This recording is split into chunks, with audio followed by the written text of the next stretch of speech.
14. You are 19, 300 feet under the Atlantic, and the lights have gone red. Above you, a destroyer's propellers churn that chopping sound you have learned to hate.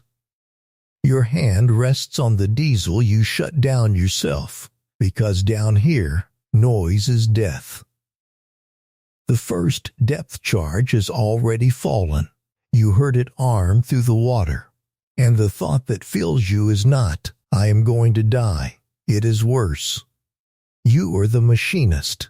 The valves are yours. And if you close the wrong one, you have killed all 44 of you. Wind the clock back 6 hours. The boat is on the surface, and the world smells of salt and diesel and men. It is just past 8 in the evening. You are a machinist, one of 44 men folded into a steel tube barely wider than a hallway. This is a Type Vic, the workhorse of the fleet, somewhere in the gray middle of the North Atlantic. The year is 1943, and it is May. You do not wash. You cannot. Fresh water is saved for the batteries, not for your face. You have worn the same shirt for 3 weeks. Everyone has. The smell stopped mattering long ago. There is an old sailor 2 bunks down who never takes off his boots. Not to sleep, not to rest. When you asked him why, he did not smile. He said he wants to already be wearing them when the water comes. You have not forgotten it. In your bunk, the one you share with Klaus, climbing in while it is still warm from his body, there is a letter. You wrote it 2 nights ago, to your mother in Bremen. You keep it folded against your chest, because down here paper is the only soft thing left. Klaus is 19 too. He plays a battered harmonica badly and laughs at his own jokes. But he has a habit you have started to watch for. Before every dive, his hand drifts to the pressure gauge and rests there, 2 fingers on the glass, as if he is taking the boat's pulse. He says as long as the needle is honest, the boat is alive. He says it like a joke. His fingers do not leave the glass like a joke. You tell yourself you are not afraid. But the older men have gone quiet lately, and quiet men know something. Then the alarm bell rings. The bell means aircraft. You are moving before you think. Crash dive. The boat tilts nose down. The sea closes over the tower, and you drop into the green dark. You count the seconds. You wait for the bombs.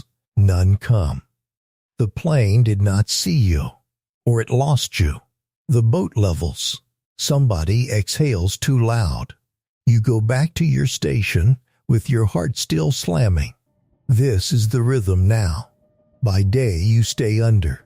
The sun is your enemy. A boat on the surface in daylight can be seen from the air miles away. So you hide. You run submerged and slow on the electric motors, silent, saving the diesels for the dark. And the motors are yours. You listen to them the way a doctor listens to a chest. You watch the valves, the seals, the little sweating joints. When the boat breathes, it breathes through your hands. Nobody thanks you for it. Nobody thinks about it at all until the day it stops. The air goes stale. 44 men breathing the same tin of air turns it thick and sour. The walls sweat. Cold drops of condensation fall on your neck. Food is bread gone green at the edges. The cook calls the fuzzy loaves rabbits, and you almost smile. In the half-dark, Klaus finds you. His hand keeps touching the pressure gauge as he talks, even now on the level. He plays a few soft notes on the harmonica, a tune from home, and a couple of men hum. For a moment the steel is not a coffin. It is just a room full of tired boys. Then the radio man goes stiff at his set. He raises one hand. Contact. A convoy. Many ships. Close, the captain's voice comes low and certain. Battle stations. And every man who has lived this long feels the same cold thought arrive at once tonight. Someone might find us first. Night. You surface into black water and cold wind. The diesels roar awake under your hands. This is your moment. The engines are yours. You feed them, you watch them, you love them like animals. The boat runs fast now, closing on the convoy. Out there in the dark are 30, 40 merchant ships, and around them the escorts. You never see the attack. Down here you only hear. The captain fires. A shudder. The torpedoes leave. Everyone counts. A distant thud rolls through the water. A hit. Up top, a ship is dying. You do not cheer. You think of the men in that other engine room, machinists like you, watching their own valves, and you look at the floor. Then the sea changes. A new sound. High, sharp. A ping against the hull. Then another. Sonar. They have found you. Dive, dive, take her deep. The boat noses down hard. The needle swings 50 meters, 100 deeper. The hull begins to groan as the pressure squeezes it. A long metal moan. Klaus is back at his station. 2 fingers on the gauge, and this time he is not joking. This is where it began. 0214.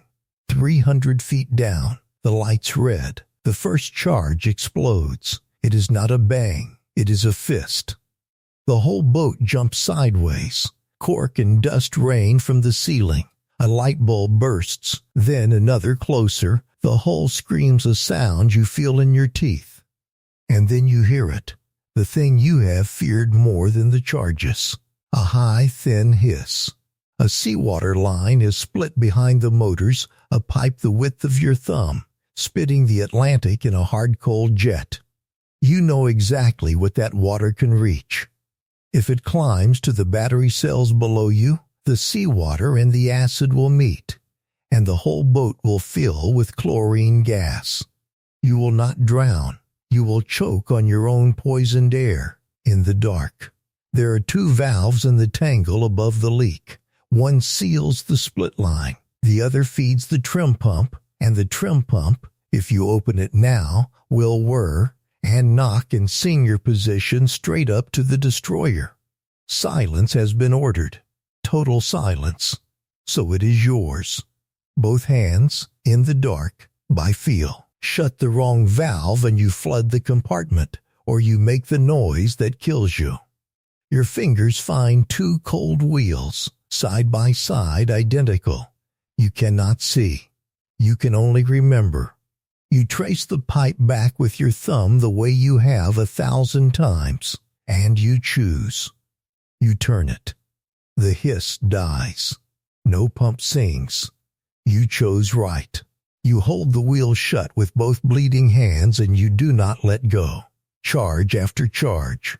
Some far. Some near enough to knock the breath out of you. Klaus reaches out in the dark and his hand finds your sleeve. He does not let go either. An hour, maybe 2. Time stops meaning anything down here. And then the pinging fades. The propellers move off. The captain waits longer. Then, at last, a whisper.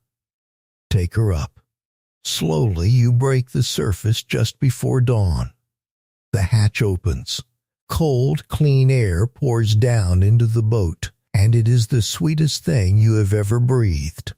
But nobody cheers, not loudly.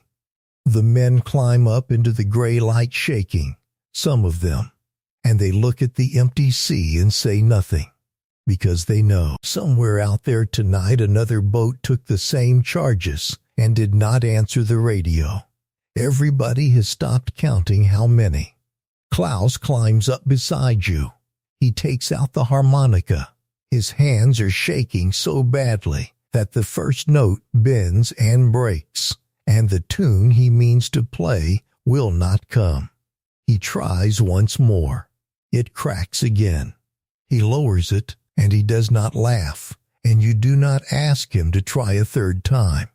You take out the letter, creased, stained, still readable. Tonight, when the radio is clear, word can go home for you. Your mother will learn that on this day her son lived. you breathe the clean air. But your ears are still down there in the dark, still waiting for the next ping. 40,000 men served on these boats. Nearly 30,000 never came back. This month would earn a name the Germans still say with dread black May 1943, when 41 boats like yours did not come home. Their crews are still down there, in the dark, where the pinging found them. They were not monsters, and they were not heroes.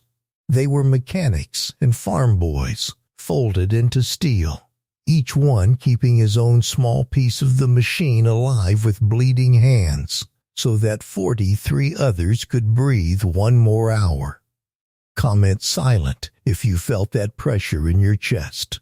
Subscribe for the next day lived inside the war.